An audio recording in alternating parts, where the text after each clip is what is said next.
তোমার ঘরে থেকেও তোমার মন পেলাম না। আচ্ছা, আমি যদি অন্য এক পুরুষকে বিয়ে করি এবং তার কাছ থেকে ফাঁকে দিয়ে দিয়ে এসে তোমাকে অল্প অল্প করে ভালোবাসি, তখন তো তুমি আমাকে ভালোবাসবা, তাই না? বাসবা তো, বলো না? তখন তো আর এভাবে আমাকে অবহেলা করবা না, তাই না?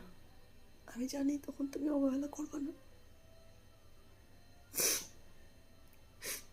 তোমার অবহেলাতে তোমার ভালোবাসা শেষ। যে নারী কাছে আছে, যে নারী যত্ন করছে, যে ভালোবাসছে, তাকে পুরুষের মনে ধরে না। যে নারী হঠাৎ করে একটু হাওয়ায় দোলা দিয়ে যায়, পুরুষ সেই নারীতে আসক্ত।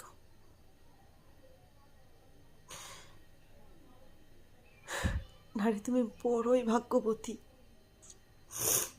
সৌন্দর্য ম্যাটার করে না, পড়াশোনা ম্যাটার করে না,